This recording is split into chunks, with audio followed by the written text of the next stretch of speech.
एकम्मा ब्रह्मा द्वितीयो नास्ति किना नास्ति किंचन एकम एवं अद्वितीयम। ब्रह्मा एक ही है और उसके सिवा कोई मालिक नहीं है। ये उसमें मुस्लिम समुदाय क्या सोचेगा? जो जी फैसला इन्होंने किया, आज बाबरी मस्जिद का फैसला किया, मुस्लिम समुदाय ने इनको माना, ट्रिपल तलाक का ये बिल लाए, मुस्लिम समुदाय ने उसको माना, तो ये जो फैसला कर लेंगे वो तो मानना पड़ेगा। ये बताओ कि अगर 2 बच्चे के बाद तीसरा बच्चा पैदा करने पे अगर वोट न डालने का अधिकार छीन ले जाए, क्या वो भी तुम्हें एक्सेप्ट होगा? सरकार दे दो। बिल्कुल सरकार से एक्सेप्ट है, बिल्कुल आप करना जो चाहें वो कर सकते हैं, कोई दिक्कत नहीं है। आपकी सरकार है, मैंने कहा ना, आधे दर्जन से ज़्यादा राज्यों में इनकी सरकार है, जो चाहे वो फैसला कर। अर्थव्यवस्था माइनस में, जीडीपी माइनस में। कांग्रेस की सरकार में 2014 से पहले कांग्रेस की सरकार में देश की जीडीपी 7.89% थी। आज क्यों नहीं है देश की जीडीपी 16%? अरे अगर आपको अच्छे दिन लाने थे तो आप 16% जीडीपी करके दिखाइए देश को। वंस अगेन दिस इज प्रशांत कुलश्रेष्ठ। मैं आप लोगों के सामने फिर मौजूद हूँ पीकेएन न्यूज के माध्यम से, और मैं आज जो आपके सामने मौजूद हूँ उसके पीछे एक बहुत ही इंपॉर्टेंट मसला है कि पॉपुलेशन कंट्रोल को लेकर आजकल बहुत सवाल उठ रहे हैं, और ये भी सवाल उठ रहे हैं कि जल्द ये बिल पारित भी हो सकता है और बड़े लेवल पर इसे पारित किया जाएगा। तो अभी इसी मसले पर हम बात करते हैं कि मुस्लिम समुदाय के युवा इसको देखते हुए क्या सोचते हैं और उनका क्या कहना है पॉपुलेशन कंट्रोल को देखते हुए। भाई बताओ, क्या आपका कहना है इस चीज़ पर, क्या कहना चाहते हो आप? सर मैं तो यही कहना चाहता हूँ कि आधा दर्जन से ज़्यादा राज्यों में इनकी सरकार है भारतीय जनता पार्टी की, और संसद में इनके लोग हैं, विधानसभा में इनके लोग हैं, ज़्यादातर राज्यों में इनकी सरकार है। तो ये जो चाहें वो बिल पारित कर सकते हैं, उसमें मुस्लिम समुदाय क्या सोचेगा?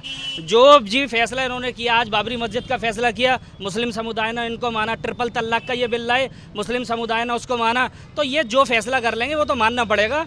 ये बताओ कि अगर 2 बच्चे के बाद तीसरा बच्चा पैदा करने पे अगर वोट न डालने का अधिकार छीन ले जाए, क्या वो भी तुम्हें एक्सेप्ट होगा? सरकार दे दो। बिल्कुल सरकार से एक्सेप्ट है, बिल्कुल आप करना जो चाहें वो कर सकते हैं, कोई दिक्कत नहीं है। आपकी सरकार है, मैंने कहा ना, आधे दर्जन से ज्यादा राज्यों में इनकी सरकार है, जो चाहे वो फैसला कर सकते हैं। सरकार हो सकता है किसी भले दूसरे पार्टी की हो, लेकिन प्रधानमंत्री तो सबके हैं। प्रधानमंत्री जी के द्वारा या लोकसभा के द्वारा जो भी बिल पारित होगा वो तो सबको मान्य होगा। सर देखिए इंडियन, हम भारत के वासी हैं, हम इंडिया के रहने वाले हैं, और यहाँ कॉन्स्टिट्यूशन है, तो हमें जो फैसला सुप्रीम कोर्ट करेगी, जो संसद भवन जो कर देगा वो हमको मान्य होगा। नहीं, कुछ लोग ऐसा भी कहते हैं कि मुसलमान जो लोग हैं वो क्या नाम है बिल को मानने के इच्छुक नहीं है, तो क्या ऐसा है आपको लगता है? नहीं सर, देखिए शरिया देश नहीं है, ये इंडियन कॉन्स्टिट्यूशन कानून के तहत यहाँ देश है, और ये इंडियन कॉन्स्टिट्यूशन है, ये एक इंडिया मुल्क है जो जहाँ संविधान का राज नाफिज है। इस बात को सबको मानना पड़ेगा। जो भी लोकसभा के अंदर बिल पारित हो जाएगा, राज्यसभा के अंदर बिल पारित हो जाएगा, वो सबको मानना पड़ेगा, चाहे वो मैं हूँ, आप हो, वो कोई भी हो इंडिया का रहने वाला, वो हर एक नागरिक को मानना पड़ेगा वो कानून। ये बताइए कि उदयपुर वाले केस पर आप क्या कहना चाहते हैं? कि उदयपुर वाला केस था वो इंसानियत के खिलाफ था, आप इससे बिल्कुल साक्ष्य रखते हैं? सर ये देखिए, इस्लाम के अंदर ये कुछ लोग इस्लाम को बदनाम करना चाहते हैं। मैं उन लोगों को आपके चैनल के माध्यम से यही कहना चाहूँगा कि इस्लाम के अंदर किसी भी तरह की किसी की भी खून की हत्या की इजाज़त नहीं है।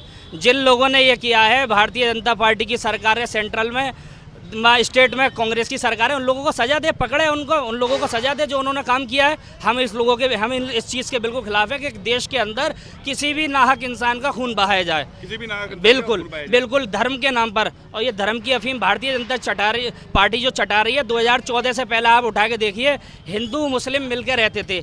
आज जो भारतीय जनता पार्टी की सरकार 2014 के बाद से बनी इस देश के अंदर, तो हिंदू मुस्लिम की राजनीति इन्होंने जो करी, तो आज उसी का फल ये देश की जनता भुगत रही है। और नफरत ये बो रहे हैं, और अभी तक ये इनको चैन नहीं है।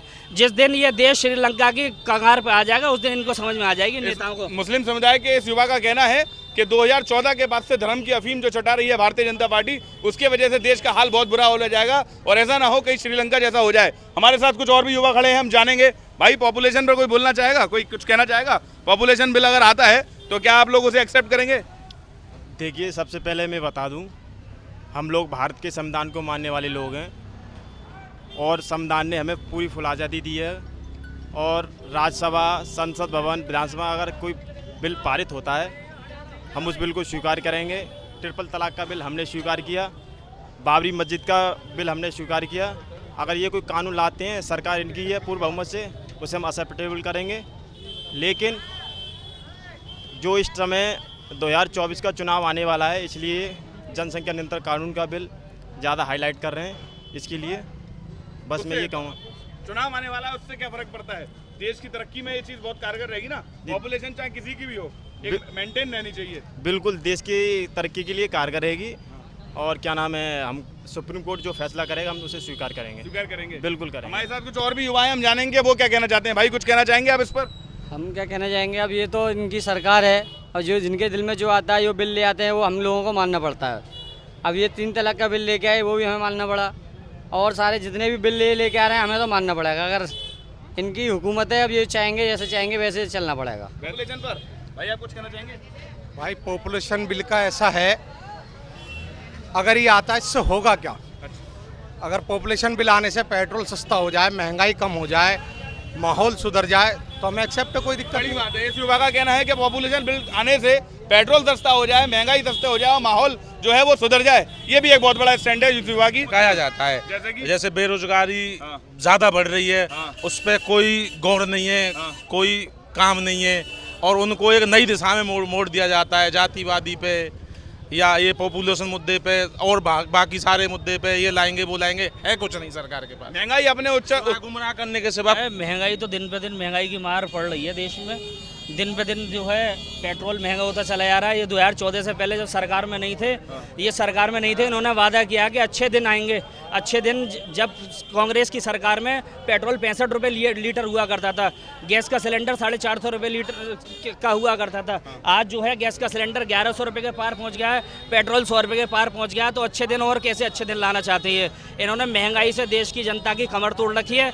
इनके पास देश चलाने के लिए कोई भी आइडियोलॉजी, कोई ऐसा रोड मैप नहीं है जिसके आधार पर देश को दोबारा स्टैंड किया जाए। आज देश की अर्थव्यवस्था माइनस में, जीडीपी माइनस में।